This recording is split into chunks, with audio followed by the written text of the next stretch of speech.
Hello, how are you guys doing tonight? We are live and direct tonight. Tonight, I got the SSNK admin team with me. I got my moderators, James. I got my moderator, Jared. I got my moderator, Coach Brian. And also coming with us tonight will be Elder Fifthly Made Home. And she's another one of my moderators. She'll be on a little bit later. But it is time. Tonight is the night. We're discussing tonight, am I ready to be married? And I think it's a question that everyone who is single, who is Christian, who has a relationship with the Lord Jesus should be asking. Am I ready to be married? And so we're going to cover this topic tonight. We're going to cover all sorts of things, all type of things, so that we can get you ready, or at least my goal tonight and our goal is to divorce proof these marriages. So when it comes time for you to be married, or if you're thinking about it, if you're on your way to being married, if you're engaged, we'll give you some things to think about, some questions to ask yourself and to ask your potential partner. And so I'm going to allow my guests to introduce themselves. We are going to start from the top to the bottom, and let's go, Jared. How you doing? My name is Jared Bargett. I'm from the great state of Alabama, Birmingham to be exact. You can find me on YouTube, Lost in Translation. Also, I'm an admin for SSNK. Good to meet you. Right. Hey everybody, my name is Coach Brian Thomas. You can find me here on Facebook and also Instagram under Coach BT 316, TikTok Coach BT 316, and also coming together with collabing with my homegirl Jen in Detroit in 2023 to bring you some even more great content. What is up, you all? This is James Glover III. You can find me on Facebook under James H. Glover III. You can find me on YouTube under Web JHC3 Ministries. You can find me on Instagram under Web JHC3 Ministries. Also, you can find me on TikTok under James Glover III. Stay on the lookout for a lot of great things on the come up. Absolutely, absolutely. These are my brothers, and these are my SSNK moderators. And if you don't know, Single Saved with No Kids is a group that I founded. SSNK stands for Single Saved with No Kids. And tonight I got our admin team with me tonight to break this topic down tonight with me. And so I am Elder Tamel Brown. For those who do not know me, I am just a preacher, a singer, songwriter, someone who loves the Lord Jesus. I'm not a relationship guru. I'm not a relationship expert. I'm just an individual who wants to bring the gap that's between men and women together. I want to bridge that gap of communication. I love Black love, and I want to see more successful relationships. I want understanding to take place and comprehension to take place in these relationships. And so here we go. We're going to get started, and I'm going to throw a question out here just to spark everything, just to spark some dialogue, some conversation. And so anybody can jump in as usual. Once again, Elder Fifthly Holman will be with us tonight. She is part of this panel, and we're waiting on her to come, and she'll join us in just a few moments. So tonight, the topic is, am I ready to be married? And the first question I want to start off with is, what do you think is one of the main reasons why a person may not be ready for marriage? Let me ask the question again to spark the dialogue, but what do you think is one of the main reasons why a person may not be ready for marriage? And anybody can jump in there. Well, one of the things that I realized that in having these conversations, that a lot of people are not prepared for self-reflection. And I want to explain to what I mean by that. A lot of times people may project their own self insecurities on somebody else, and they require them to fix it. So what happens is, if you don't do the work internally, what will happen is you'll actually try to force somebody to fix a problem that you should have taken care of yourself. It's a good point. That's a good point. Anybody else want to jump in there? I mean, that's one of those things where objectively, if you're getting prepared to get married, you have to, number one, learn how to invest in yourself successfully. And I think where a lot of people are going into marriage is they're going into marriage with a investment portfolio that is empty and expecting people to trust in, if you invest in me, I'm going to get better, when nothing that you've done in your single life has proven you to be an even viable asset. And so I think one of the things that people have to keep in mind is that if you say you want to get married, you need to be making some investments in you first before somebody else will begin to even think about investing in you. Absolutely. I agree with that. I definitely agree with that. Anything you want to add, James? Another thing is they're not ready to sacrifice. To be honest, when you get married, you trade the I's for we. And a lot of the times, the reason why people aren't ready to get married is, I want to get me together. I want to do this. I want to do that. Okay, you can do that. But once you get married, you got to start thinking of, what do we need to do to get to that next level? So that's another thing that might be a reason why a lot of people aren't ready to get married yet. Absolutely. I think you brothers make a good point, and I want to make this point as well. And so I think that I can speak to you. I think I'm a person that can give you some good knowledge, that can give you some good wisdom, because I am an individual who has been married before. And so I know what it feels like. I know what it takes to be a husband. I know what it feels like to have a wife. And I've experienced some things in my previous marriage, which was years ago, back in, I'll say 2004. So that's been a long time ago. And so I feel like, and I want you guys to know as well that, this is a discussion that is not coming from people's perspective who's already married and give you knowledge from them being in a marriage covenant, but this is a preparation conversation about getting prepared to be married. And so these brothers, I believe, are going to add some, valuable information and some perspective so that we think about these things. And so I think one of the main reasons why a person may not be ready to be married is because a person may have a selfish mentality. I always believe that teamwork makes the dream work. And so it can't just be all about you and what you want and what you want to do. And I think sometimes, especially when you've been single for a while, it is all about you. It's about your relationship with your Lord. If you're a Christian, if you have a personal relationship with Jesus, it's about building that personal relationship with God. But I know, because sometimes when we've been alone, when we've been by ourselves for a while, we're used to just, thinking about ourselves. We're used to getting things for ourselves. We're used to doing things that make us happy. But I think in a lot of cases, I think selfishness is one of those big issues. I like what James was saying. I like what everybody was saying. But I talk about this as well, as that you have to go from the I mentality to us and we. So it can't just be about you and what you want. You got to think about us as a whole. And so that is one of the reasons I think people are not ready. And of course, I know we've been in different relationships. We've dated people. And I know for sure the brothers have experienced women who are selfish, and vice versa. I know women who have experienced, brothers who were selfish. So that's one thing. We definitely got to get out of that mindset of it's all about me. But when you come into that marriage covenant, it's about you too. That's what the Bible says, that a man shall leave his mother and his father and cleave unto his wife. And it's about both of you guys.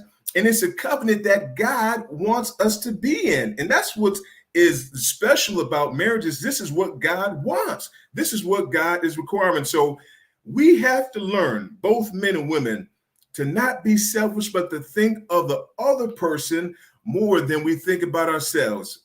What do you guys think? Do you guys want to add on to that? Yeah, your spouse is actually an extension of yourself. And you have to be able to love them like you love yourself.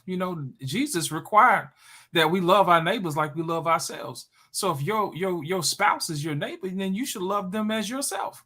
You know what I mean? You're not going to do harm to yourself, so why do harm to your spouse? It's just common sense.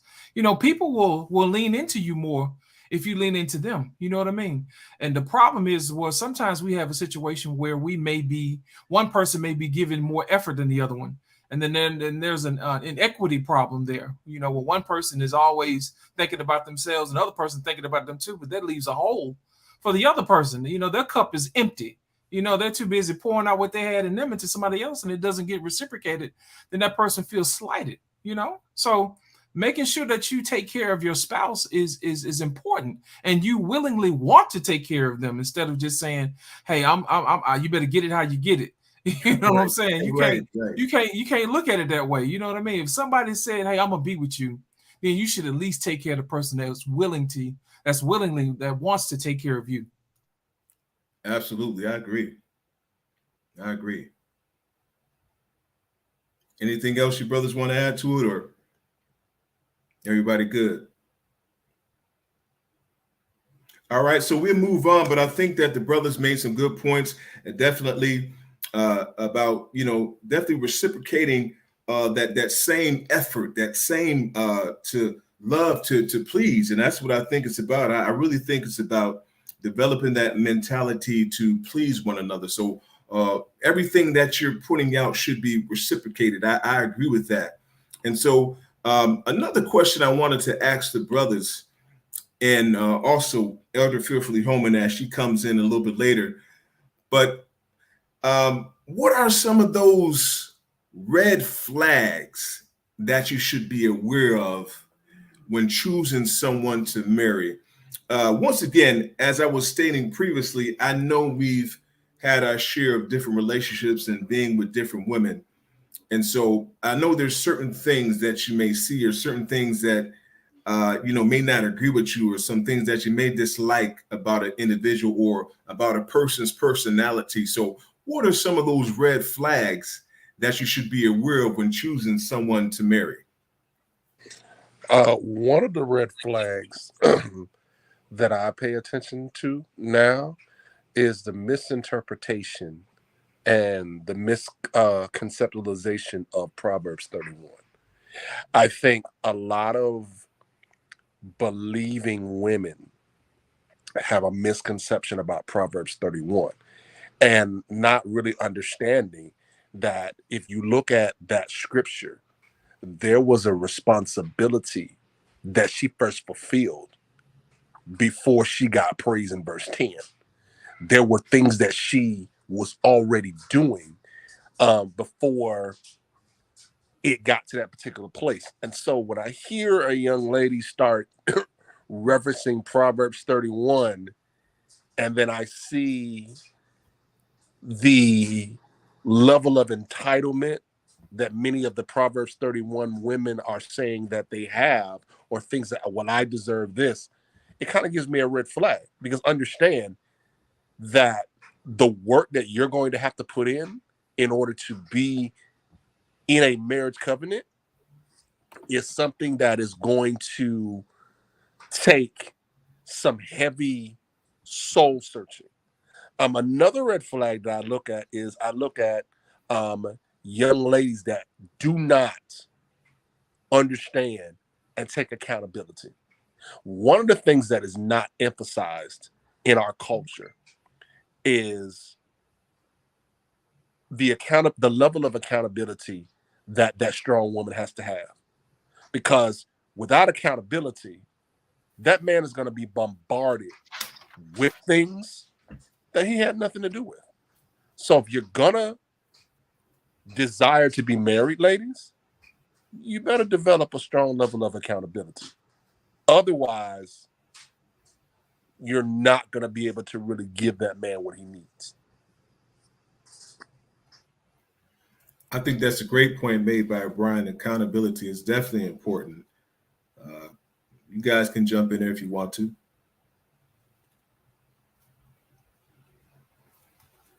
And so I'm just going to go ahead and piggyback on what Brian was saying as far as accountability is concerned. And that is another red flag. that I see is when a woman won't admit when she's wrong. That is a problem. And so my thing is when it comes to communication, and let's say there was a misunderstanding, or let's say that you may have said something that hurt somebody's feelings, or you said something uh, that was, let's say, discouraging to the individual that you're building a relationship with. How are you going to handle this? So conflict resolution skills, I look at that when it comes to relationship, because every disagreement doesn't mean that we have to argue about it. Sometimes a conversation to get understanding. Hey, when you said that, it really made me feel bad. I didn't like, the way you were saying things. I just didn't like that. And if a woman can't admit, I was wrong, I shouldn't have said that, but always pointing the finger at you, it's because of what you did that caused me to say this, or it's because of what you did that caused me to say that. And so that lets me know that there's some things within that woman that she needs to be healed from. There's probably something in the past that's causing her not to be able to admit that, hey, I'm wrong, because if I'm wrong, I am going to humble myself. And that's what we need to do. We need to, if the love of God is in you, you be able to humble yourself and go to your spouse, or go to your partner. Well, we're talking about getting ready to be married. So you go to your partner and say, hey, you know what? Hey, that was, yeah, I shouldn't have said that. I'm sorry it hurt your feelings. I'm sorry, sweetie. I'm sorry, baby. But if you don't, are not able to admit when you're wrong, that's an issue. That's a problem. And also for me, it's red flags is a woman that does not have good conflict resolution skills, because everything is not going to always be peachy. And so we're going to have some disagreements. That's just human nature. I said this before. I said that you are not ready to be married if you are not ready to get on the nerves of your partner for the rest of your lives. You're going to get on each other's nerves. So if you're not ready to get on each other's nerves for the rest of your lives, you may not be ready for marriage. And I'm going to take a break real quick. And I am going to allow Elder Fifthly Holman is on tonight. Anastasia, she is here. And so we want to give you the opportunity to introduce yourself, and then we're going to continue the conversation and discussion. Go ahead, Elder Fearfully Made Holman. Hi, everyone. Good evening.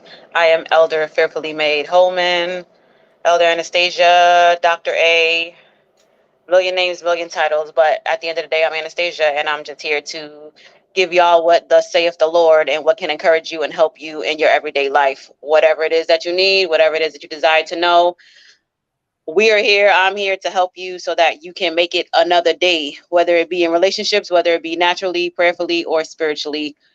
You got me in your corner. God bless. All right, absolutely, absolutely. And so I know you're jumping in here a little bit late, and so glad to have you on, just as well as the other brothers. So glad to have you guys on. So that question that I wanted to get to, and I know Brian expounded on some things as well as myself, but what are some red flags that you should be aware of when choosing someone to marry? So that's the question that we're talking about right now, Anastasia. What are some red flags that you should be aware of when choosing someone to marry? Ooh, a big red flag is how they handle conflict. I don't know if you guys said that already, but how you handle conflict. That's a big one. Another one is their habits or likes or dislikes. You have to pay attention to, because things that you're dealing with on a daily basis, if you cannot handle certain things, you have to watch how they handle certain things. So if they're like, I don't like the way you chew food, or I don't like the way you laugh, it may seem petty, it may seem small and tiny, but if they have a pet peeve for every single thing that you do, that's a red flag, because they got issues, not necessarily you got issues. If you have already evaluated yourself, look, my laugh is my laugh. That's just how I laugh. If you don't like it, then that's your problem. But there are certain things that if the person nitpicks at every single thing, then you got to pay attention. Why are they picking at every single thing? Do they have a narcissistic personality? Do they have Do they have issues that maybe somebody else in their family constantly did something? So now you're a trigger for them. You got to pay attention to what triggers them, because whatever triggers them, you can't be in conflict or a fight every time their trigger goes off. They need to work on it. Whether we got to talk about it, look, babe, we're going to have to figure out something else. We're going to have to figure out another opportunity, another option, so that we're not in a fight every time just because you don't like the way I tap my finger on a table or something. Like, you know, it's things that seem little but can escalate. People fight, get killed every day for the smallest little things just because of an issue that they never dealt with previously or in their childhood. So you never know what it is that a person has a hang up or a hook up on, and you need to find out what those things are. And sometimes you may have to tap your finger or chew your food a little funny to find out what it is, because you don't know these things all the time. And you find out after you get married, this person has an issue, you know, that just seems so minute, but it's big for that person, because people have issues that we don't know about, and some issues you may not be prepared to deal with. You may not want to deal with that for the rest of your life. You may not want to adjust that for the rest of your life. So you got to find out what are these little issues and ticks and tacks that they have. Great points, Elder. And I was just talking about that before you came on. So about the conflict resolution skills, it's very important. You made some good points. Definitely, Brian made some good points. And those who are out there, thank you so much, everybody, for being tuned in. Hey, everybody, so glad to have you on. If you'd like your name to be shown while you're making a comment, just go out of the StreamYard link. Go out of the broadcast, click on StreamYard, give StreamYard permission to show your face and your comment with your name, and your name will pop up. So when I do highlight comments, your name will be along there with your comment instead of just a blank face. And so did anybody else want to jump in there on that question, those red flags? Anybody else? Yeah, I got a red flag, Tamel. If a person never shows any interest in what you're doing, or if they don't show any care about what you're doing or what you're going through, that is a huge red flag. And I'm gonna tell you why. Marriage is a long commitment. You know what I mean? And there are a lot of things that happens in a marriage along the way. Sometimes you may have family members that may pass away. You want to make sure that person's there to be able to comfort you. There may be situations where you may even lose a job, and you have to have somebody to say, baby, that's okay. It's going to be all right. This is what we're going to do to fix that. Then also you may have a situation where somebody may be sick, and you're going to need somebody to take care of you.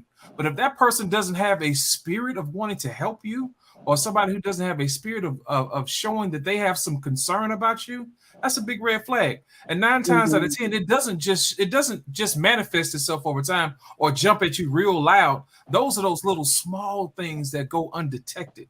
You know what I mean? Like if they come home and they don't ask you, hey, how was your day today? Or have you eaten? You know what I mean? Baby, you look like you're tired. Can I give you something to drink or something? You know what I mean? Let me rub your back from time to time. Tell me how you're doing. You know what I mean? How are you emotionally at this particular moment? You look like something's on your mind. You want to be able to make sure that person can open up to you, so that way you can have a better relationship, a more intimate relationship when that person wants to be able to see into you. You know what I mean? And vice versa. You want to also make sure that you take care of your spouse and say, hey, baby, are you okay? I know you checking on me and everything, and I'm fine, but how about you? You know what I mean? Love is like a tennis match. You know, you got to hit that ball back and forth to each other. That's the only way that thing gonna keep going. But if you got somebody just hitting the ball and it hit the ground, it'll never come back, then what are you supposed to do? You know what I mean? Neglect is a huge problem in marriages today, where people are not conscious of the other person. And that makes marriage very difficult, very, very difficult when you don't show any concern. And that's how things creep up in your marriage, when you're not able to discuss certain things, or you're not even just being cordial to each other anymore. You know what I mean? Because you're not open. You haven't made a practice of having an open relationship where you talk to each other freely without judgment. Does that make sense? Great point. Great point.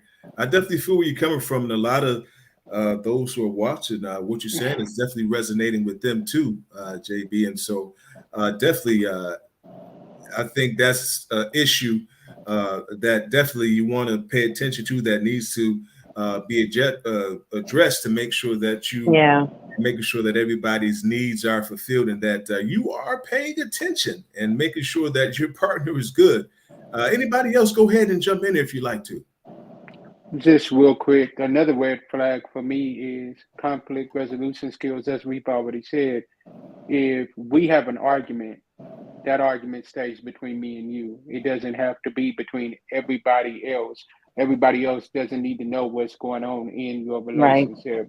Because let's be honest, I'm not in a relationship with your parents. I'm not in a relationship with your sister. I'm not in a relationship with your friends. I'm in a relationship with you. That's right. So if we both grown, why are we running around telling other people what we're going through, getting other people's opinion on what we're going through when it's only supposed to be two people in this relationship, really three if you count God, which you should count God. It ought to be a three people relationship and God being ahead of it. So why are we adding other people in it to where we can mess it up? Absolutely, and that's a great point too as well, James. And let me use an example. And so let's say that you do have an argument, or there may be some problems that's going on with you and your woman, or you and your man, and so you get upset, and so you call your parents or your brothers and your sisters, and you tell them what's going on, or you tell your friend this is what's happening, this going on, and so you may have gotten to a point down the line, right, where you have resolved that situation and that question. But when you bring these people, when you bring your man, your woman around your other family members, they looking at you crazy because they still are harping on that information that you've given them. So it's good to keep your business to yourself, because you don't want your family members looking at your man or your woman side eye and rolling their eyes and got a funny attitude because of what you told them. You should have said nothing. You should have kept it to yourself. Now, if it's crazy now, if somebody is beating you around, beating your head, hitting you in your head, and now that's, look, the relationship is probably over. But if that stuff is going on, that's a different story. You need to tell everybody, let them know this dude is crazy, or this woman is crazy, because women can be violent too in these relationships too, right? And so things like that, yeah, I can understand. Oh, I need to let everybody know what's going on. But those small things, those small disagreements that you might have, that can be resolved, that you can talk through. Hey, honey, yeah, I was mad at you, but you know what? I understand now why, you were mad. I understand why you reacted like that. You want to have those conversations, right? And so I love that, right? Keep it between you and whoever you are dating. I like that point. Great point, James. Anybody else before we continue on with the conversation on that particular question, the red flags, anything else? If they still pining over their past relationship, if every time we have a conversation, you got to compare me to your ex, or you got to say, oh, but my ex used to do it like this, or, you can't be ready to move forward, especially we talking about, am I ready for marriage? We can't be talking about, I want to get married, and you worried about what happened in your last relationship because it didn't work out, or they didn't do this, or they didn't do that. So you need to do it like this. Then that leads into where they're controlling you. And now we have the aggressive of control. Oh, whatever I say goes, and you don't have a choice. You don't have an option in the matter because, well, I already know for a fact that this doesn't work, but what I'm saying is going to work. So you have to do what I say. So you got controlling, you got aggression, and then you got comparison constantly. You ain't ready to move on if you constantly compare me to what your ex did or didn't do. I'm sorry. Or if you just still in love with your ex, because some people say they're ready to move on and they not. They really not. And you can tell by their actions. You can tell by what they do. Oh, when I bought this for my ex, they really love these flowers, or they really love this chocolate. Okay, but I don't like chocolate. I'm allergic to chocolate, as a matter of fact. And you know that if you paid attention to me, that's a problem. Why are you constantly buying me gifts that you would have got your ex? What your ex appreciated, I don't appreciate. I'm not your ex. But you have to pay attention to these things, because we sometimes we'll accept it. And we'll be like, oh, you know what? You're right. Maybe I do like flowers. Maybe I do like teddy bears. No, if you don't like a teddy bear, you don't like a teddy bear. Okay. You got to stand your ground and speak up for what you like and don't like. And you got to make sure you make it known. Look, are you really ready to move on? Because every time we have a conversation, you always bring up your ex. Every time we get ready to do something, you seem to slip in there some kind of way, some way, somehow, your ex. Why are we talking about your ex? And we're supposed to be moving forward towards marriage, because we're talking about getting ready for marriage. This is not a day one date where you telling me what your ex did and didn't do and why it didn't work out. No, we talking about a couple of months in. You shouldn't still be talking about your ex right now. That should be the last thing, the furthest thing from your mind. It should be your ex. So you might have a thing for your ex. You need to go back to your ex because you don't want to be with me.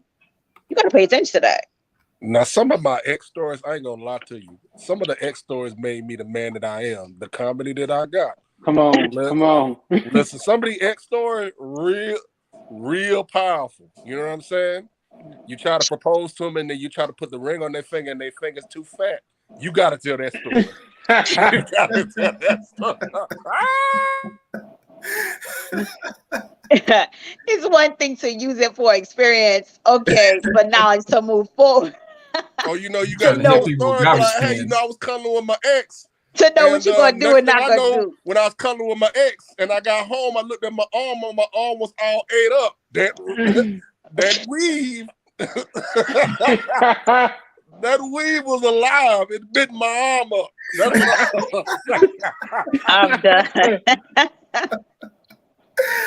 Oh man, that's use funny. wisdom. Use wisdom. You could turn around where it say God can make it turn around for your good. That's what Brian does. Right. Arthroscopic surgery on my arm after the relationship is over because it got bit up by the weave. Oh my gosh. Yeah. Oh. Another thing is if they want to move you away from your family and friends, if they trying to constantly keep you to themselves and you can't have access to nobody else, pay attention. Pay attention. Why, when we get married, we got to move to Jersey and we live in Texas. All of our family is here in Texas. Why are we moving to New Jersey? Now, sometimes, don't get me wrong, job opportunities present itself, financial stability, those are things that you pay attention to. But if they're specifically telling you that we're moving here because they don't want to be near your family or they don't want you to be near your family and they know that you're a family-oriented person or that you like to be around, you got to pay attention to these things. Why is it that you're trying to, some people that's narcissistic, some people that, like to keep, they want to have complete control and your family, they feel maybe too involved. I mean, you can pay attention to those things, but sometimes your family knows or your friends know, look, he moving you away, she moving you away for a reason. Pay attention to those things as well. Why you want me to yourself? Why are you so obsessed? Why are you so, overbearing? Pay attention to those things. You're right, Elder. I'm going to explain something to you as well, too. On that same vein, your family is your help.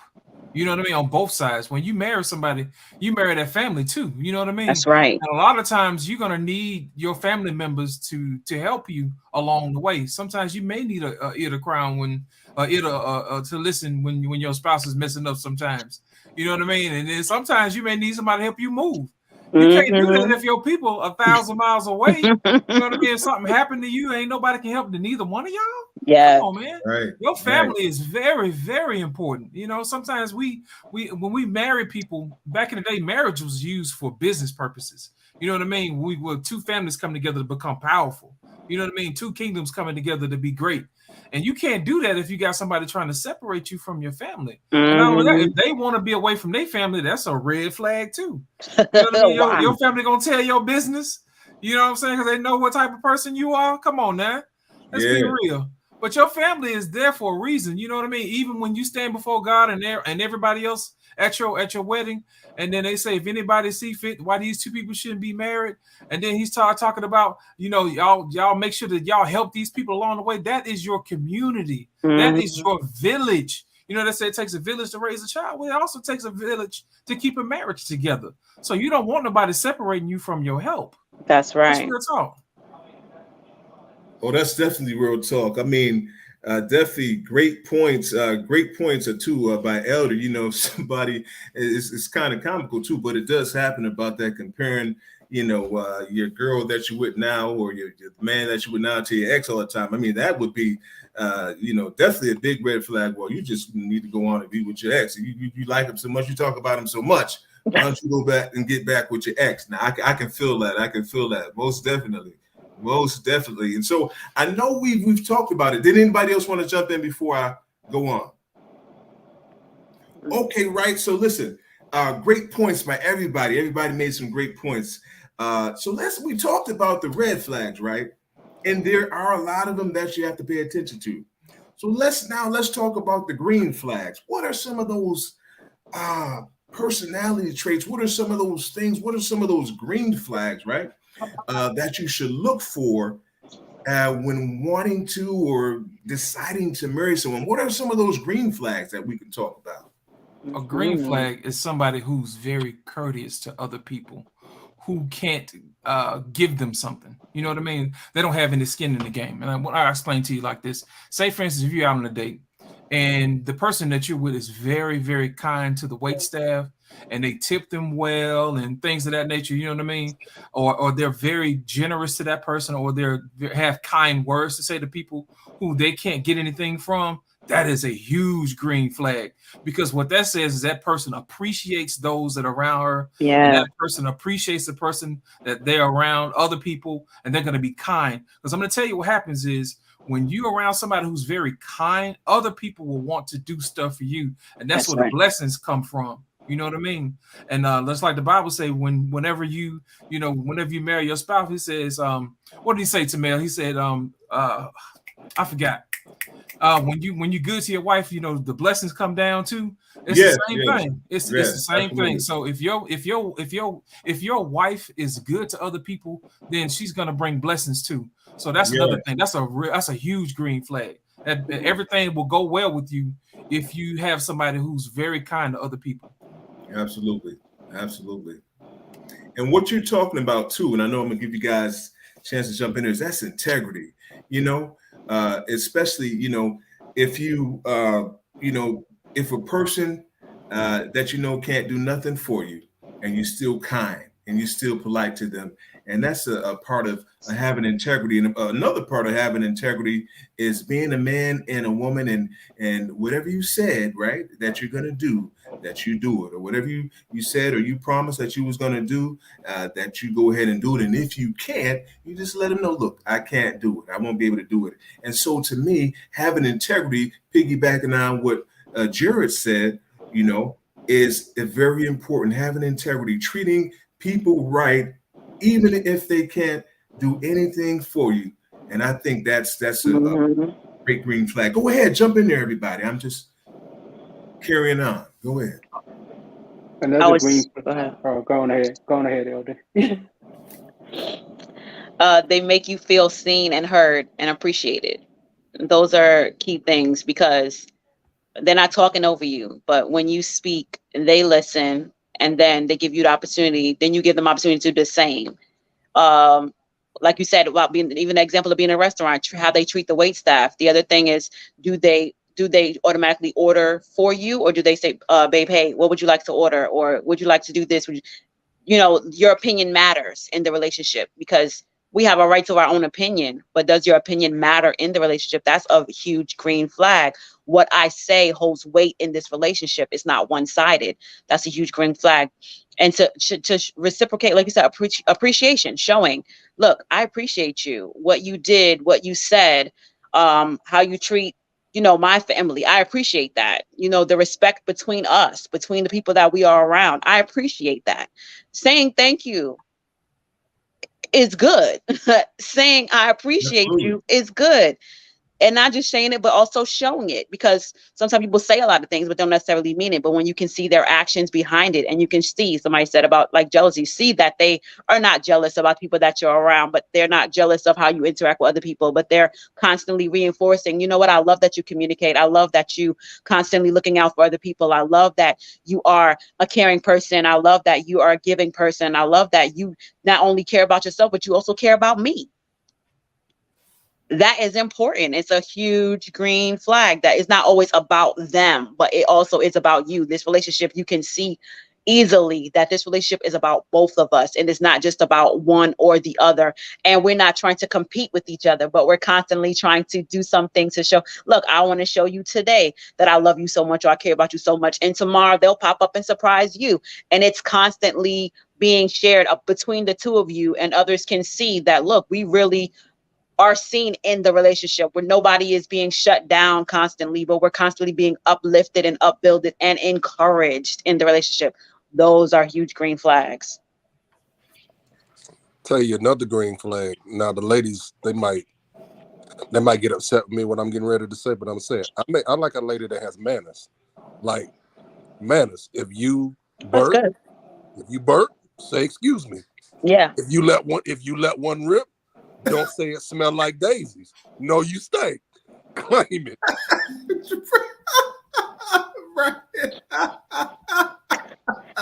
And vice versa. Nobody has to get mad, and vice versa. Listen, I know some ladies, they let one rip Lord. and they be like, it smell like roses. No, you smell like the end of eternity. Mm-mm.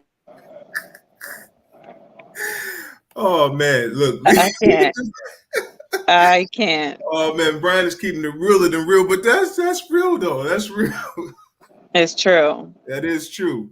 And so yeah, what you guys have said, I mean, like I said, it makes a lot of sense. I know you wanted to say something. You want to jump in there and say something, James? Another green flag would be communication. They have great communication skills. You're not the only one reaching out to them. They're reaching out to you too, letting you know how they feel, letting you know how they feel about you, letting you know that, hey, I'm feeling the same way that you're feeling, and all of that. They have great communication skills. They're paying attention to what you like. They're paying attention to what you do. When you look up, they're always supporting you as well as you're supporting them as well. So those are some green flags. Absolutely, man. That support is big, and so I like one of the comments that had came up about not being jealous of an individual's accomplishments, but supporting them. You know, Yes. Right. you know, they may be great at what they're doing. They may be leaders in business. They may be a fantastic singer, a fantastic writer, and they Right. may be popular. And so you want to support that. You want to encourage one another. And so it's okay. But I think it's important, like James was saying, to express your love. When a person expresses their love to you, I mean, what a woman says can make a man feel like he can do anything in the world. That encouragement, just baby, you know, I believe in you, baby. I believe in what you're doing. I know that you can accomplish great things, right? And if you have a woman who is giving you those encouraging words, you feel like you can conquer the world when you hear those kind of things. The proper demeanor, the right demeanor, the politeness. And I think we already know this is important as a green flag, but having a personal relationship with God, I think a green flag is a woman wanting to pray with you, or hey, baby, you know, let's pray together. I know you had a bad day today, and I know right now you're a little bit dismayed. There's some things going on, and you know, I just want to pray with you. I want to pray for you. That's beautiful, right? That's wonderful. That's what you want. That's a green flag. Hey, baby, you know, let's study the word together. Let's do a devotion together. Those are beautiful things, you know, and just for a woman to let you know that, you know what, I'm down for you. You know, I'm down for you. No matter what you're going through, look, I am down for you. I'm here for you. And for her to let you know that, man, those are some green flags. I mean, those are beautiful things, powerful. You know, that can take a man's mentality and his self-esteem to another level. And the same thing, a man giving that woman that same encouragement, baby, you are great, baby. What you do for me is wonderful. I love what you do for your family. You're kind. You're accomplishing great things as business. Hey, baby, keep going. Keep doing what you. I mean, we need that, right? Yeah. We need that encouragement. And so I think you guys make good points. So those are definitely some you know, green flags. And so those are the things that need to be taking place. Those are the things that should be happening, right? In these relationships. Those are the things that I look for, you know, that positive reinforcement. I love it. I love it. If you find someone, if you find a man or a woman that has that type of demeanor and attitude, oh, you got you a winner. You got you a winner, ladies and gentlemen. That person is a winner. Anything else anybody want to add, you know, to the green flags? Any more, you know, we're good on covering that for right now. Tamel, another green flag is somebody who's transparent, somebody who doesn't hold secrets. You know what I mean? you want somebody who can tell you anything. You know what I mean? Because after all, when you're in a relationship, you're in a marriage, everything that person goes through, you're going to go through it too. Yes. You know, if somebody is hurting, they should be able to say, hey, look, babe, I'm not feeling well. You know what I mean? That type of thing. Or, you know, I have some concerns about what's going on in the relationship. You know, and then other person says, well, you know, go ahead and tell me what's going on. When you reach that level of transparency, then what happens is walls come down, barriers come down, Mm-hmm. and then that way you can meet that person on a level of intimacy that they don't have with anybody else. Your spouse, above all people, should be the person that you talk to about everything. Yes. And they get you and they understand you, so you'll know where that person is moving, what that person is motivated by, what that person is fearful of, what that person enjoys, what that person's hopes and dreams are. You know what I'm saying? And that person will be behind you 100% no matter what. Encouragement, like we talked about before. But before all that happens, you have to be able to set the atmosphere, and you have to have some type of level of transparency. And the more transparent you are, the more you get good at conflict resolution and all these other things that may come up along the way in a marriage, because marriage is long. And you want to make sure you get with somebody who's going to be on your team, you're going to be on their team, and you guys are going to work together to get there. Oh, great point. Another great green flag, transparency. And Gerard gave you some good examples, broke that down as far as transparency is concerned. And I agree 100%. You got to be transparent with what you're feeling and how you're feeling. Mm-hmm.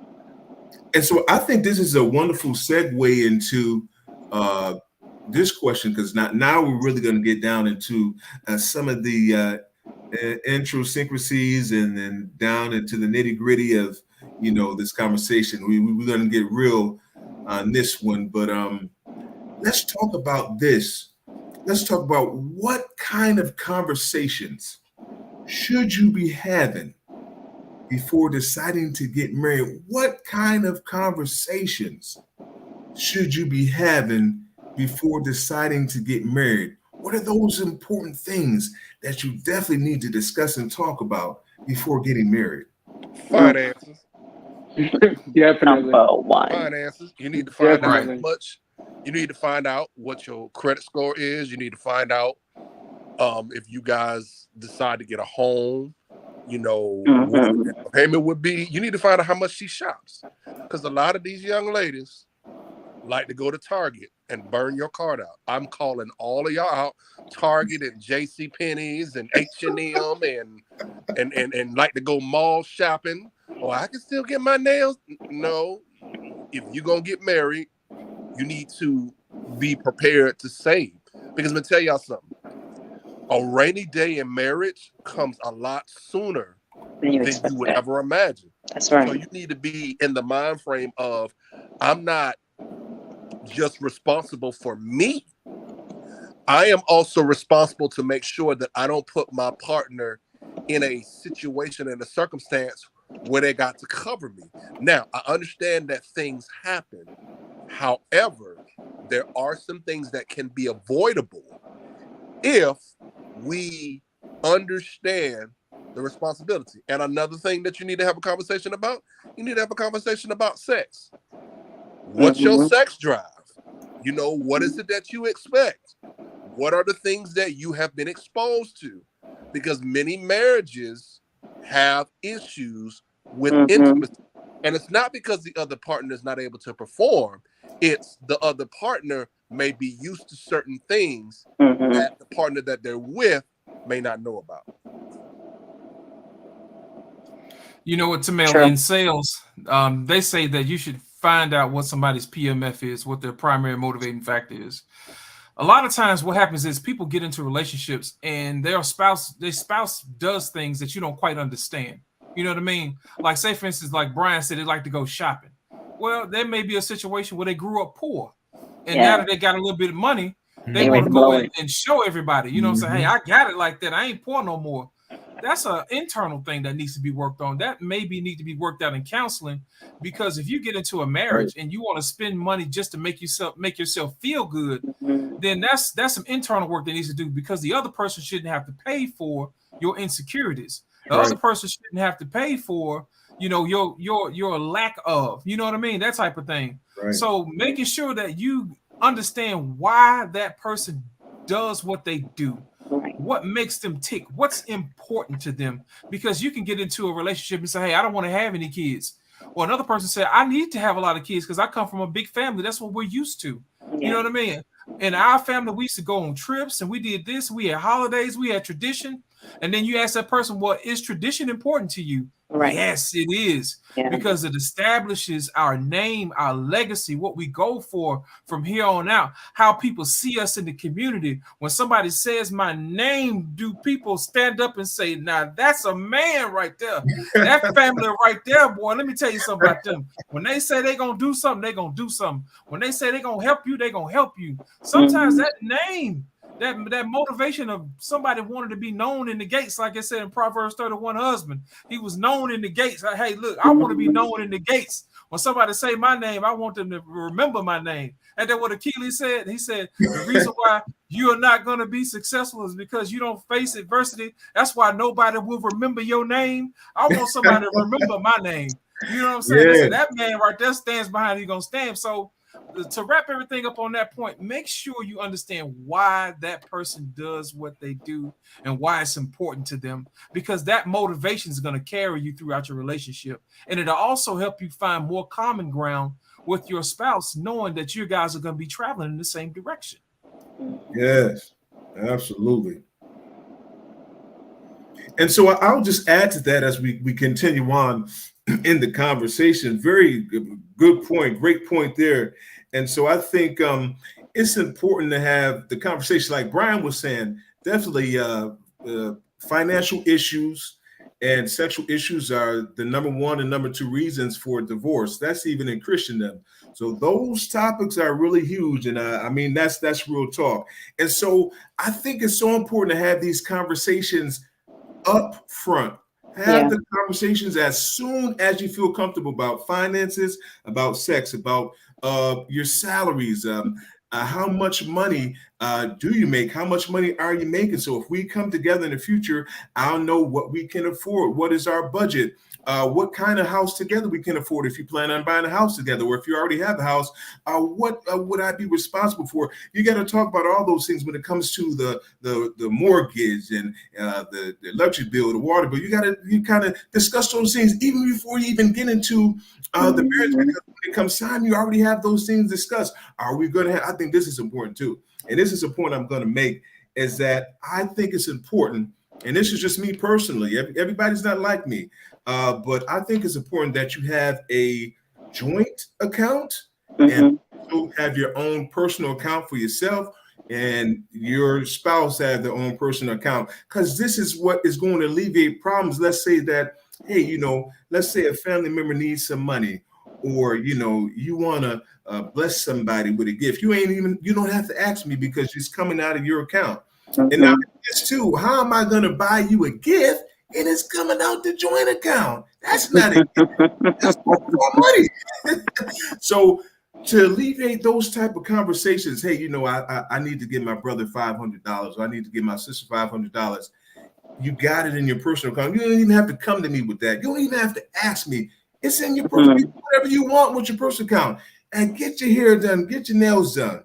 And so that's what I would agree upon. We're going to put a certain percentage into this joint account, and there's going to be a percentage I'm going to put into my own personal account, and you yourself. So that's just me. Everybody like me, that's just a preference that I'm talking about. And I think it's important to discuss those credit scores, because you don't know how much credit you got to be able to get those things. You might want to get a brand new car or a house.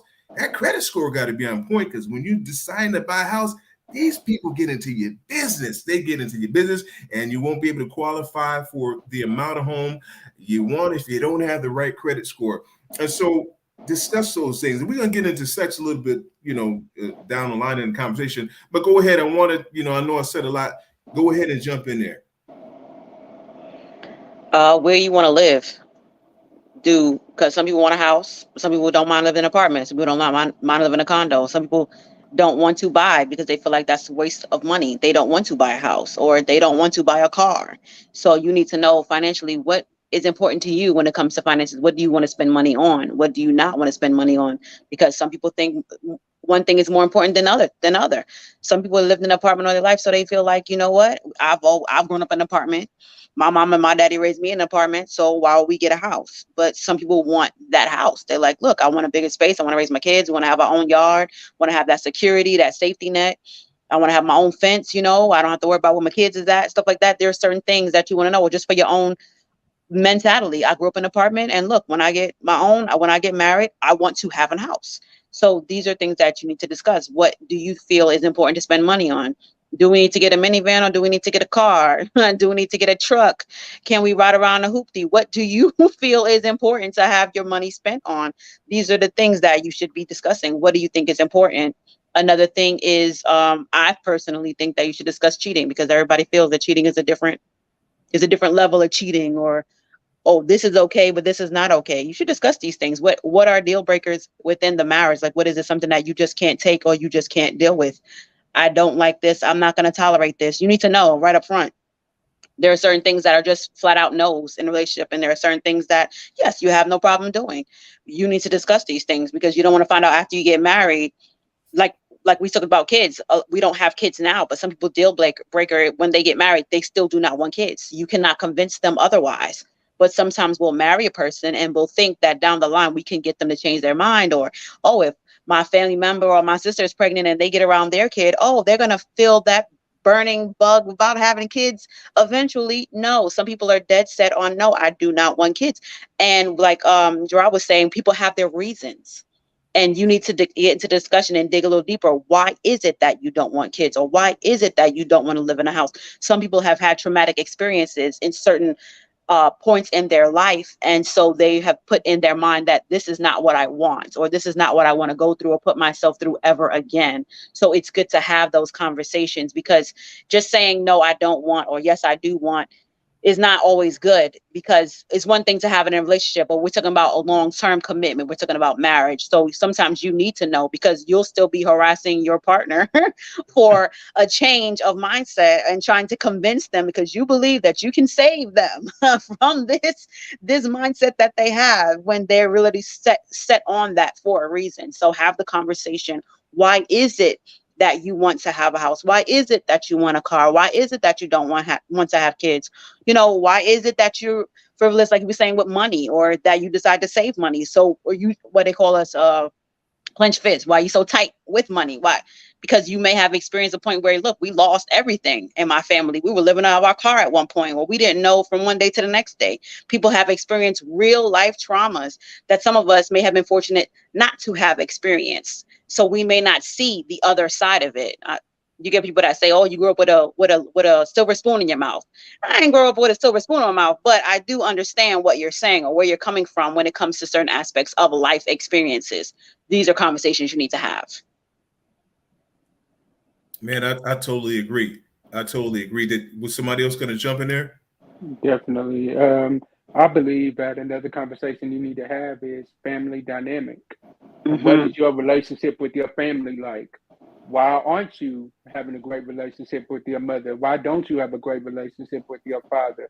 Why is your family looking at you like you crazy every time we come around? Why do they treat you the way that they treat you? Is there a reason why you don't want to be around your family all of the time? Why is it that you feel like you don't want to introduce me to your family, but I'm introducing you to all of mine? Why is that? Mm-hmm. We need to have that conversation about health issues. What are some previous health issues that you have? That way Yes. we know what we are walking into. That way I can know what I'm walking into. That Right. way, if we decide that we're going to have kids, if these health issues are going to affect our children in the future, we already know what we are walking into as a collective unit. That's a great point James mentioned about the health issue, and I Yes. just thought about that, because say for instance you get one partner who has sickle cell anemia, and the other person has sickle cell anemia. Y'all might not want to have no kids. You know what I'm saying? Because that will put that child in a bad place, all because you decided you want to have some kids. So health is a very, very important topic that you need to discuss with your spouse. You know what I mean? Mm-hmm. You may have a family history of whatever, You know what I mean? And you need to know that up front. So that way, when you have kids, you know what to expect. Yeah. I totally agree. Great points by everyone concerning that. And I think it's so important to have those hard conversations up front. I want to save some people some time when it comes to these relationships to discuss those, have those hard conversations up front, just to even know, excuse me, if the relationship is going to last. Right. Or it can last. So, for example, you want to find out all those things sexually. What are you into? What do you like sexually? Now, an individual may not even have had sexual experiences before. Let's say the individual is a virgin, so it may not have experienced sex before. So that's something that you need to know. That's something that you need to talk about. So you can discuss with them if you've had sex, that, hey, I enjoy this, I enjoy that. Is this something that you would be interested in doing? I mean, let's get into those hard conversations. It's important because it wouldn't make sense to wait until you're married, and then when it comes time to make love to your spouse, you're expecting things and they're not going to do them for you. You know, discuss everything. And that's what, in my experiences and me just being a confidential ear as an elder in the Church of God in Christ, and people coming to me with confidential information, not wanting to do sexual things to your spouse or something that you enjoy sexually. A lot of men and women have stepped out of the relationship, have cheated on their spouses because they were not fulfilled sexually with some of the things they like to do. So you want to, even if you have to go into detail, we're not going to go on in detail on this slide, but if you need to go into detail on, hey, this is what I like, this, you got to, because these issues are causing a lot of divorces. And that's what our goal is. We're trying to divorce proof these marriages, that you talk about. Those are hard conversations for some people. They're uncomfortable conversations. You got to have those uncomfortable conversations so you can move forward, and you can know in the beginning, hey, look, I know that you don't like that. You're not down for that. I enjoy that. I like that. So maybe we're not compatible sexually. And so we don't want to have that issue down the line. So, let's just move on. Get those things out in the open. And even especially when entering into a relationship as Christian men and women, some men and women are abstinent. Men and women need to know that as soon as possible, so they're not expecting any sex or anything to go down the road. If it does, that's a decision that you make. But I'm talking about, these are real conversations. See, I think people don't have the real conversations to get them to a point where they are ready to be married. All this, hey, what's your favorite color? What favorite restaurant you like? That surface stuff, that's beautiful. Yeah, that's good to know. But I need to know, like James and JB and Brian and Elders talk about, let's get down to the nitty gritty. Why you like that with your family? Why your family always cussing you out? Why you cussing out your family? What's the problem? All these things. You got to talk about these things. I would give an example, and I want you guys to jump in here. I'll give an example. I was dating a woman, and I was just wondering, why is she always, when there's a problem, cussing me out? Or why is she, it's not even that serious. It's a simple situation that can be resolved with a conversation, with a discussion. But it goes from 0 to 100, and you're cussing me out, calling me out of my name. All right. And so one day, and I was just thinking about that. And I said, of course, if you ever speak to me like that, I'm not tolerating any disrespect. Don't ever talk to me like that again. Of course, I'm not going to have that. But I realized one day she was having a conversation with her mother, and she put it on speaker. And man, her mother was cussing going in, your mother. And I'm like, oh my goodness, this is where she gets it from. Oh, this is her family dynamic. This is what they do. But that's not what I do. I would never disrespect my moms or cussing around and cussing their beat and all that. That is ridiculous. I would never do that. We were not raised like that. But some people come from these dysfunctional families and homes, and they think that's okay. And the only thing that they would react to and respond to is the cussing and the anger. And that was the thing. If I was angry, I got, oh, she's quiet, she in her place. But do that. I don't want to be arguing with you and getting loud and we going back and forth, but that's the only thing you respond to. So those are very good things to know about the family dynamic. Get to know everything is so important. And go ahead, if anybody can go ahead and jump in. I just wanted to make that point. Very good point you guys are making. You know what, Tim, man, that reminds me of the time my brother came back from the Navy and he messed around and he slipped out and he said a cuss word and my grandma was like, look, I'm still your granny. You gonna respect me. Yeah. So you have to demand that respect, man. In the South, man, that's respect is key, man. You know, that courtesy is key. Yeah. But here's the thing about that too, man. When we talk about why people do the things that they do, I'm gonna give you an example. I don't know if y'all remember this or not, but there was this show called Married at First Sight, and it was this black couple where this girl who was a virgin.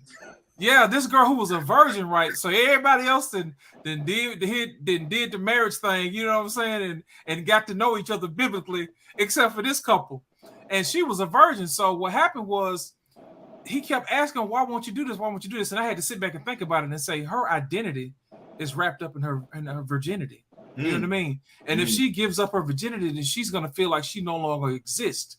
So those are conversations that you really need to have, because some people protect that thing and they actually become the very thing that they try to hold dear so much. And when you get married, you got to let that go. Y'all, how y'all going to be married if y'all don't, you know?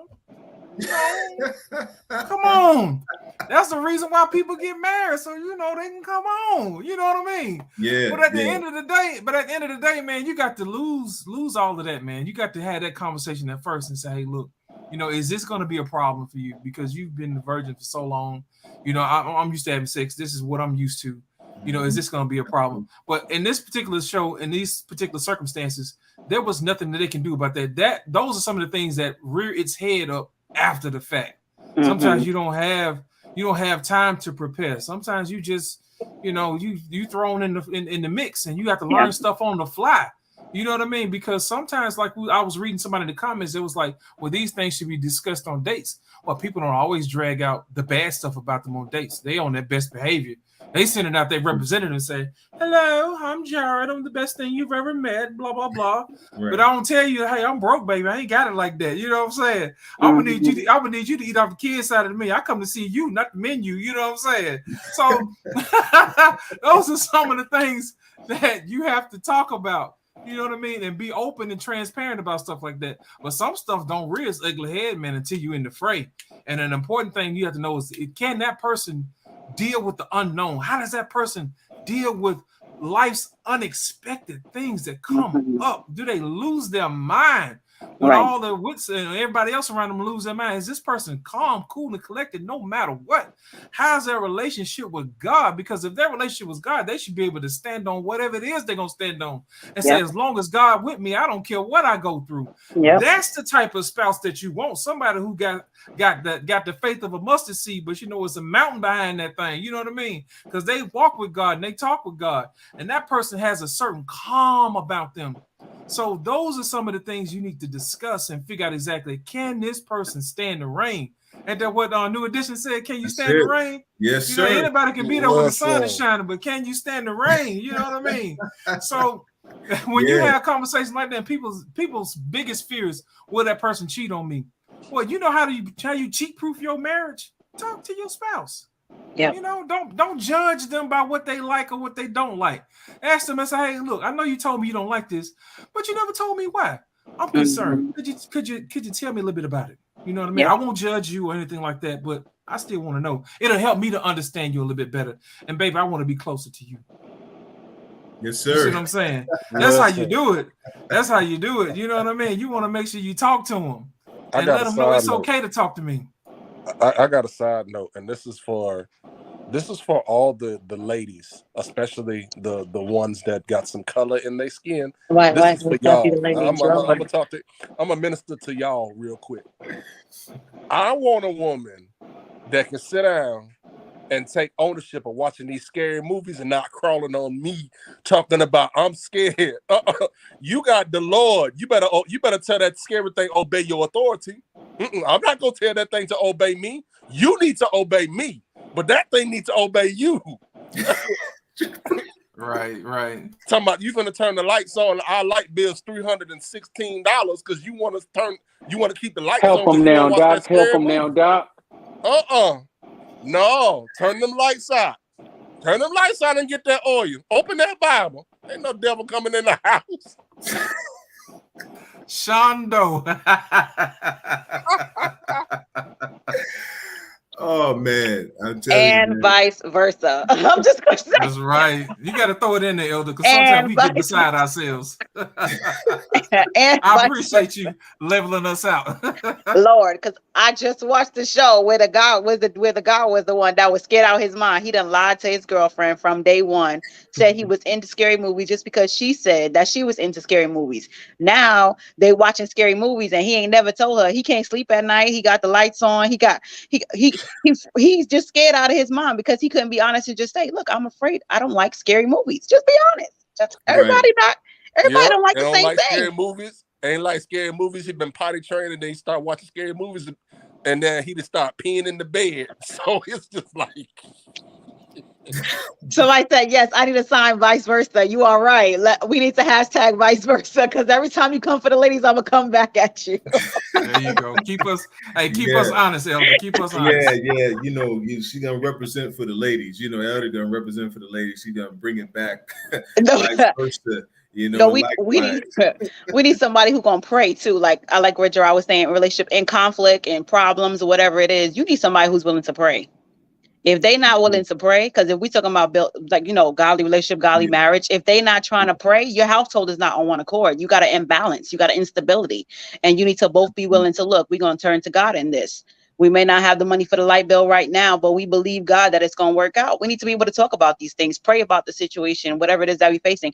How they deal with conflict is important. How you handle crisis is important. If I go to the doctor and they say they found something, you can't be like, oh God, she gonna die or he gonna die. No.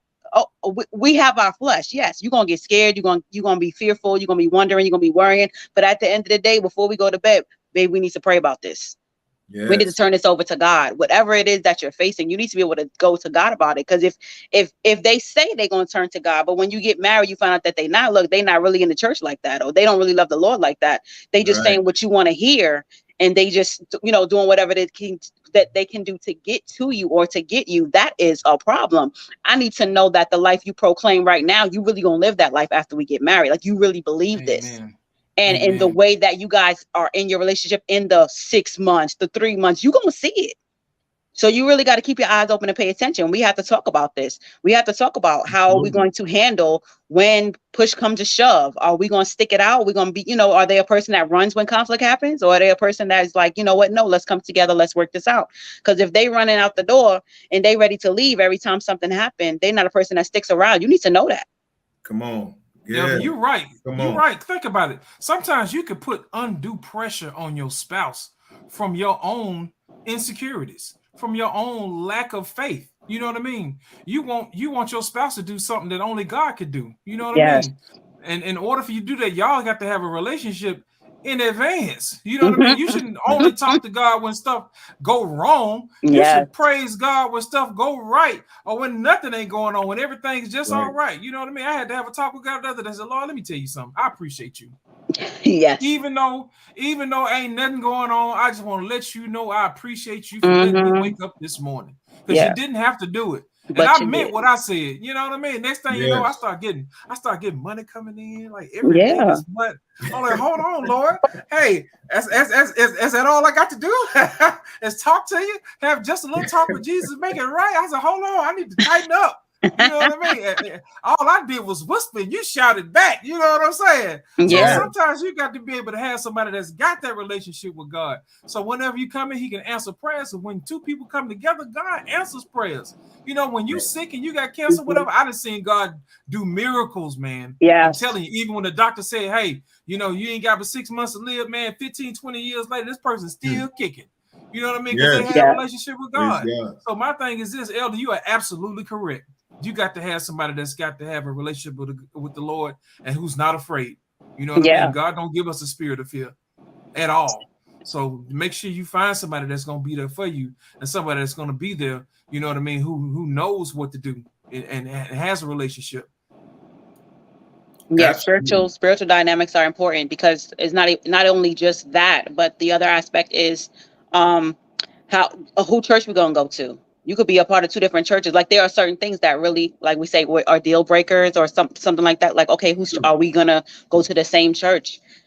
Even in our household, the dynamics of the household, the balances of who's going to work, because it can be a type of thing where, look, at the moment when you guys get married, he's making enough money to handle the whole household, where I don't have to work. And he may say, no, I don't want you to work. But then you get to the point where you may have to take on a job. You may have to, because we need to help balance the finances. And the other thing is the opposite person willing to work if they had to? Like, these are things you need to know. Look, I don't work. I don't plan to work. I ain't never lifted my finger to work a day in my life. I ain't never seen my daddy do it. You need to know these things, because if that's how he or she is, you need to know, look, my mom worked all her life, and I expect that my wife would want to work. You need to know how they feel about working. You need to know how they feel about cleaning the house. Do you clean? Are you clean? Do you believe in brushing your teeth? Do you believe in washing your face? Do you believe in washing the dishes and taking out the trash? I don't want to see rats and roaches in the corner. I need you to emphasize that toothbrush, and then changing out that toothbrush every 2 to 3 months.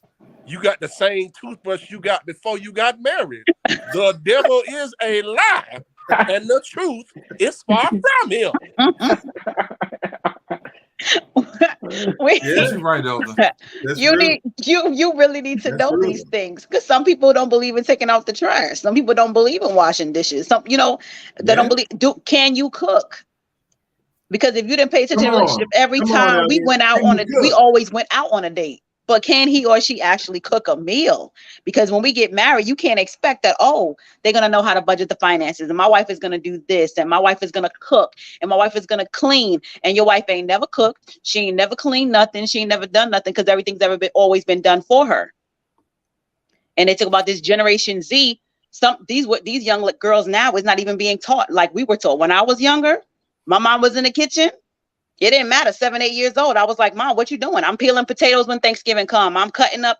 I'm doing. Some girls don't know how to do that. Now they get in the age where they having kids, but they not knowing how to raise the kids. What's your dynamic on how we're going to raise our children? If we do have children, if we want to have children, do you believe in sparing the rod and spoiling the child? Or do you believe in tearing that behind up? Because we need to get some correction in this house. We need to know that. Is this considered abuse to you to take a belt? Because, hey, when I was younger, we got that switch off that tree. But you need to know that. Switch. You need to know that. Is this considered abuse? Are we going to talk to our children and say, Johnny, what you're going to do is you're going to go sit in the corner like they did on the nanny, and you're going to take a time out for 10 minutes. We need to know this, because while you saying they need to take a 10 minutes, if they come out that corner, they still acting right, and they still acting wrong, guess what? We're going to get that belt. We're going to tear some behind up.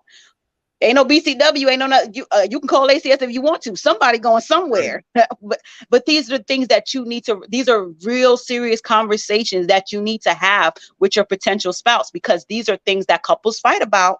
At the end of the day, may not nobody know about it, but at the end of the day, behind closed doors, we fighting about how we raising our kids. We fighting about who's cleaning the house and who's not cleaning, habits, and we need to know all those things. And we need to be on, somebody said, one accord on all those things, because if we're not, there's going to be a fight every day. There's going to be a problem every day. You know what? You're right, Elder. Let me explain something to you. Earlier, when you mentioned about the budget, see, a lot of times people like to keep up with the Joneses and say, well, the Joneses got this and the Joneses got that. You don't know how they're doing it. Let me tell you what I was doing today. I had 2 grocery apps up today. And what I did was I had compared prices to both stores. You know what I'm saying? I'm over here budgeting my mind. I said, look, I'm only going to spend this amount of money for groceries this month. I got Publix. I got Kroger's. I went down each list of items, everything I need, plugged it into the computer. Oh, these people charging this for this. Oh, these people charging that for that. Oh, that's only 14 ounces. That's only 16 ounces. That appears to be this and that. So I ran it through, come to find out with delivery fee and all this other stuff. I said, man, Kroger's the place to go to. That delivery. You know what I mean? Listen, yeah, Kroger is powerful. Man, listen. Kroger is powerful. That's Kroger's so the thing I'm powerful, I talking get about. married in Kroger parking lot. Man, listen. That's powerful. Listen, once you do the numbers, you got to have somebody that's willing to do the numbers, because what happens is that will dictate how you guys will do your finances, how you go on vacations or whatever. Because there's only really two ways you can balance a budget. Either you bring in more money or you stop spending money. All. That's right. I come from a banking background. You got to have equal amount of debits and equal amount of credits. You know what I mean? Ain't none of this. I'm wishing up on $1 million. Well, you didn't work for $1 million. That's not how that works. No. That's not how any of this works. You know what I mean? You got to have somebody who understand mathematics and subtraction and addition and addition. You know what I'm saying? And say, hey, look, if you didn't put in on this, you know, you can't expect something else out of this. That's right. That's not how that works. And what you're not finna do is put no pressure on me when you on XYZ, and I'm like, look, I'm only working this amount of time. You ain't been nice to me this week. I don't feel compelled. You know what I'm saying? I don't feel like you appreciate what I do. So I'm not going to go ahead and break my back to do something extra for you when you don't appreciate the little things that I do. You know what I mean? So that's how some of those conversations come up during budgeting and money, and then how you treat people. All of that stuff plays the dynamics, because trust me, people remember everything that you say. Oh yeah, they don't forget nothing. They listen. They may not say nothing at that particular moment, but it's in the back of their mind. Just like all the little slights that you say under your breath, they hear you. And just like all the little stuff that you say, hey, look, baby, I appreciate you. They remember that. And what happens is, when the more you put into the good stuff, the more stuff they're gonna want to do for you. You know what I mean? They'll be like, you know what, man, my wife fixed my lunch last week. Let me go get her some flowers until I appreciate her. And when she come home, she gonna feel like $1 million. Didn't even see it coming. You know what I mean? Those are the little small things that make relationships go that little extra mile. You know, it's like putting 93 octane in the car that they're supposed to have it, versus throwing that 89 in there, or that raggedy gas in there. You know what I mean? Having your car backfiring. That's what happened when people get their marriage. You can tell when some bad gas got put in there, when people start complaining like them engines knocking. You know what I'm saying? That person don't never do this. That person don't never do that. That's because they put that bad gas in their marriage and their relationship. Right. That's why it ain't humming. You know what I'm saying? You want to make sure you put the good stuff in your marriage so it don't harm. You know, so it harms. You know what I'm saying? You don't want all that complaining going on. And this thing, you know, you talking about, well, you always going to your family talking about this because I can't talk to you. You know what I mean? So it's the little things, man, that add up. So make sure you put the good gas in your relationship so you can go far. So you get the most out of your marriage. 100. I mean, y'all made to everybody, man. Y'all really dropped some bombs and some jewels. Wonderful, wonderful points. And the only thing I want to add is to those, especially those who are in ministry. I'll say this first for the men. We got to make sure that we get women that we can afford. We have to be able to, sometimes we try to date women outside of our budgets and outside of our salaries. We have to make sure as men that we can afford. And that vice versa. We want to make sure that and that vice versa, like Elder say, we want to make sure we want to make sure we y'all got to attach vice versa on that one. We want to make sure we get women who can afford us. Like nice things. You don't got to touch no vice versa on that one. You got a McDonald's mentality. You want to go to Olive Garden. Sit down. He on that old school teaching. Y'all leave Tom Miller. Y'all leave him be. He on that old school teaching. You better obey me and go to Chick-fil-A. I like Birkin bags. I like Rolexes. You know what I'm saying? You know, I like that new Phantom. Hey, I like that new Phantom that Bentley got. You know, I need her to be able to afford me too. I like to wear nice suits and stuff. You know what I'm saying? My God. Hey, baby, look, I represent you, baby. Don't you want me looking good for you? When we step out this house, don't you want to be trying to use Jergens? I want the Walmart. I'm saving money. She want to be able to say, "That's my man right there. Look at him, girl. Ooh, yes, come on, yes." See, that's what you want to be able to do. Come on, Brian. We walk in the spirit of Whole Foods over here. You better come on. Hey, you better Whole Food yourself to Walmart. Whole Foods. Watch it. You better get out of Ezekiel 37. We in Proverbs 31 and 6. Whole Foods yourself to Walmart. We getting that great value, sir. Oh, we living on a budget. Now we budgeting, huh? Tamil, yes. Hey, I looked in the comment section. I didn't see too many. First. Come on, I didn't see too many. I didn't see too many amens in it.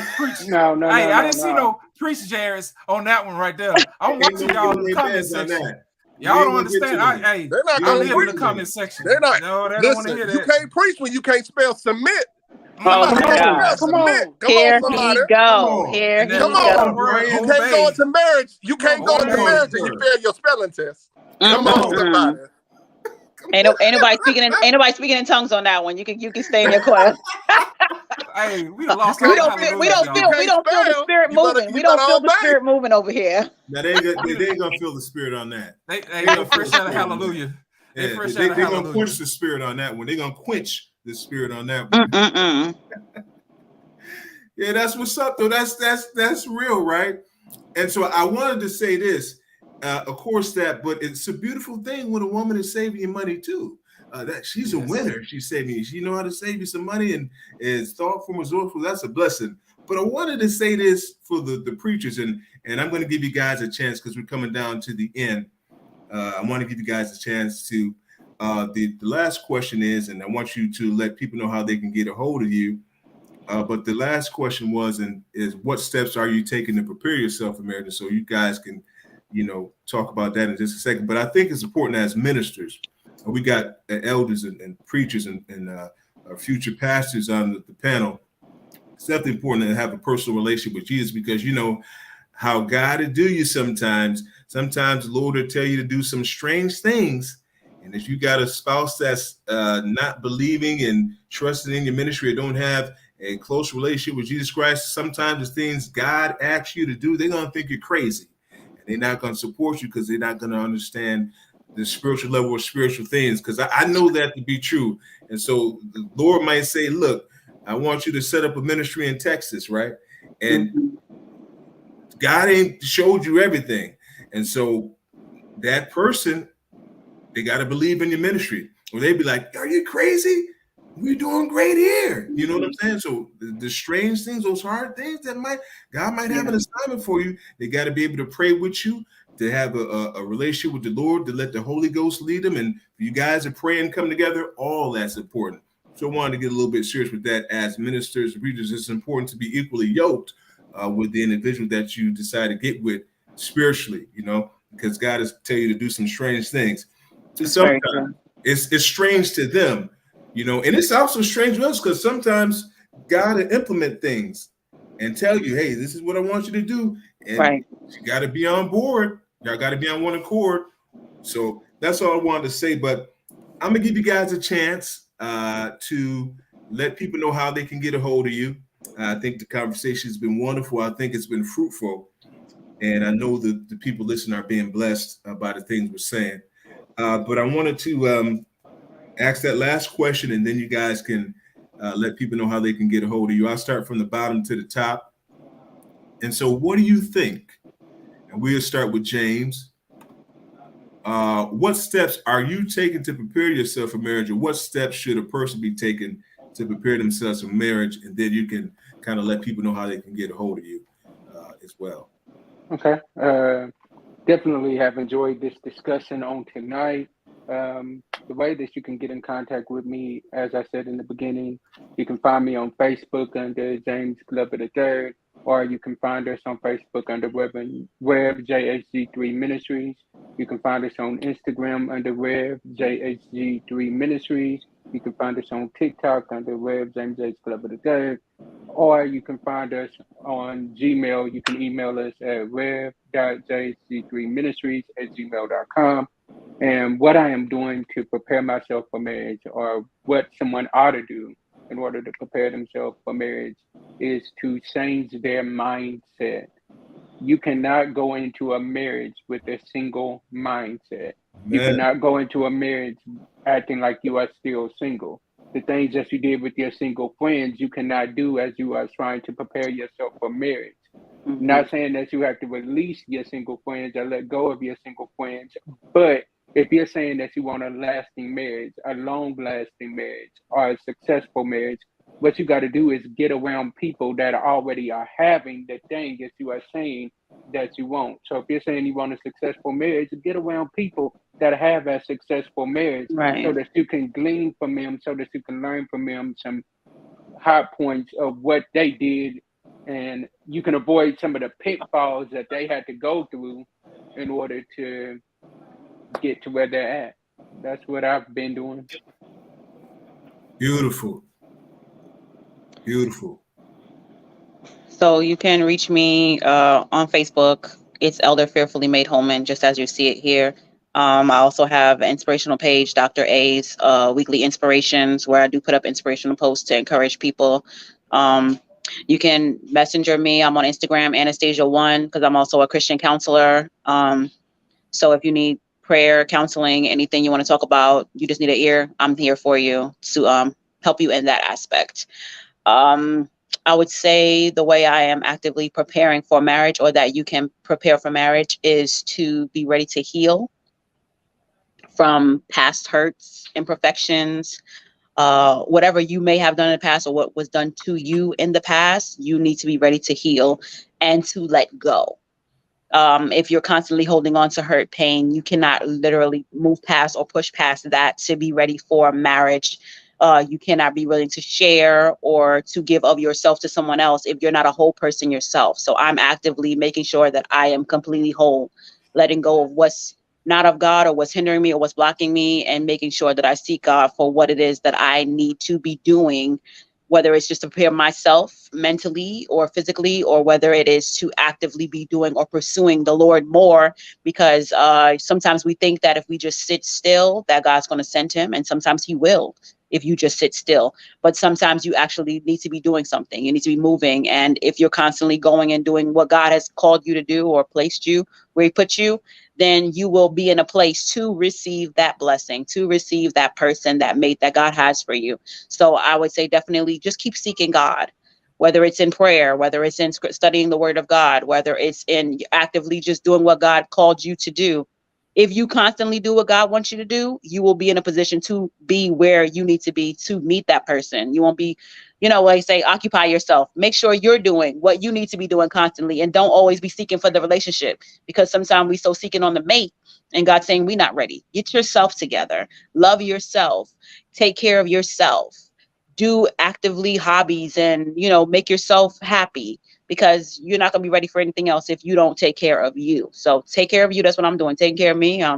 Boxing, exercising, cooking, getting I've been back in the seeing you boxing kitchen, and stuff. I do. doing, I yeah, see you you. do what you love to do, because when you do that and you take care of you, and you yet, like Gerard say, reverence God and say, Lord, I thank you for what I'm doing right now, what you're doing in me right now, he will bless you, and that mate will slap you, come snatch you out of nowhere, and and you be like, Lord, I wasn't ready. Because when you think you're ready, you're not ready. But when God says you're ready, because you're not literally actively seeking for it, you're gonna get what you need. Beautiful. Beautiful. So you can find me on Instagram, Coach BT316, TikTok, Coach BT316, Facebook under Brian Thomas. The things that I'm preparing to get myself ready for marriage is I'm getting myself under spiritual leadership that can hold me accountable to the highest level of productivity. Meaning that, a lot of times we can get under spiritual leaders that they will show us how to use our gifts, but they don't necessarily give us room to really be at the highest level of productivity. So I'm around individuals, spiritual leadership that's going to put me to the highest level of productivity. Yeah. Yeah. Also getting a coach in the area that you want to go into. And so getting a coach that has experience and understands the language that you have to think at in order to be successful. Because when you get married, a lot of things start to speed up, and a lot of the things that you do for yourself, they start getting lost in the wind, and so you start going in a rhythm. And then reading. Don't just spend time on social media listening to other people's point of view, but go sit down, go develop your ability to think, go develop your ability to really listen to what other people are saying as far as quality information. And the last thing that I'll say is learn how to communicate at places where you don't get the benefit. Learn how to communicate in situations where you can objectively learn from that particular individual and you're not getting any benefit out of it. A lot of people communicate to benefit from it. But when you can communicate not to get the benefit, now when conflict comes, you are learning and developing skills that will teach you how to navigate to a solution. Beautiful. All right, Beautiful. You can actually find me wherever. I'm on YouTube under Jared Bargety. My channel is called Lost in Translation. You can also find me on Facebook under Jared Bargety. You can also find me on Instagram on Jared Bargety. I'm all over the place. So I'm even on some of your favorite YouTubers' comment section as a moderator. So you'll see me here, there, everywhere. If you want to talk, just talk. I'm here for you. You know what I mean? And some of the things that I'm working on, man, is getting my body right, man. Let me explain something to you. Sometimes we neglect our bodies when we try to do everything else. Listen, my prayer life is good, my mind is good, but the body needs some work. You know what I mean? I don't know too many of you noticed I lost a little bit of weight. I So I see. got me one of them. I got one of them food ninjas, and I've been drinking me some smoothies, and I've Yes, been sir. walking. You know what I'm saying? I got a little bit do more work, extra man. energy. Keep it You up, know man. what I'm saying? Hey, listen, let me tell you, you know what else that comes along with that too? Whenever you take care of yourself physically, what happens is you start saving money, man. I'm talking on a brand new computer now, man. I'm like, hey, I'm ready to do this thing. Gonna get this podcast going real good. You know what I mean? So those are some of the things I'm working on, man. Because here's the thing: people will listen to you when you carry yourself a certain way. You know what I mean? You carry a certain bravado when you look good. Ain't that what Sanders said? When you look good, you play good. When you play good, they pay good. You know what I'm saying? When they pay good, you live good. So that's what I'm trying to do. I'm trying to live good, man. But I got to start with this temple right here. So those are some of the things that I'm working on. I'm having a blast while doing it. You know, talking to other people, talking to other coaches. So, hey, this is what you do. Because I used to be an athlete anyway, so this ain't nothing new to me. It's just that now I have an opportunity to work on myself and to make sure that I take care of myself, because when my spouse comes in, it'll be easier for her to take care of me and say, hey, look, this is what I'm used to doing. This is what I've been doing. You know, can you help? You know what I mean? That type of thing. They may need some help along the way too. So, hey, look, this is what worked for me. Hey, maybe it can work for you too. You know what I mean? That type of thing. So those are some of the things I'm working on, making sure I get my temple together, because if I want to last another 50 years, because I'll be celebrating a birthday on November 27th this month, right after Thanksgiving. Right. I gotta make sure that temple right. You know what I'm saying? I want to look good at 75 like I do at 50. You know what I'm saying? So those are the things that I'm working on. I want to thank everybody for showing up today. I appreciate y'all for spending time with us and listening to us. Tamil, thank you for having me on today. Elder, Brian, it's good seeing you guys again. Tamil, thank you so much. And I appreciate everybody in the chat. Love y'all guys with the love of the Lord.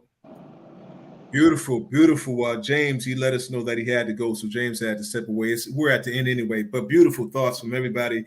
I think you guys did a wonderful job of breaking down this topic.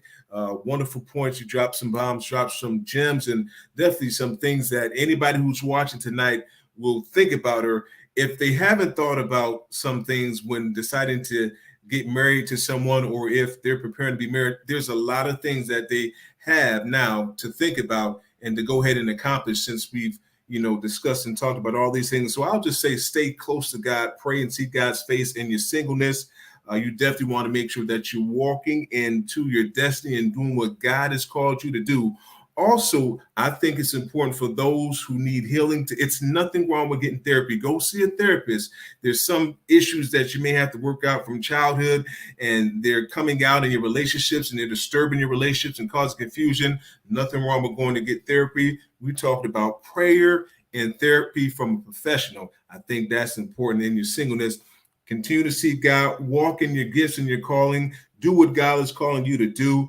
I say this is also try to develop multiple streams of income. And that's what I'm doing, is trying to develop multiple streams of income. I do have multiple streams of income. So if one job is not cutting it, then I got another job that I can add, and I can work that'll add to my savings, to add to my budget, to add to the money that I'm saving up and that I'm building for myself. But when the time comes for me to be married, I have a nice fat nest egg. And so that's what I'm doing. And like you just said, JB, and look, wait until after Thanksgiving to go work out. Eat that Thanksgiving food. Your birthday is close to Thanksgiving. Make sure that you splurge and you eat up, man.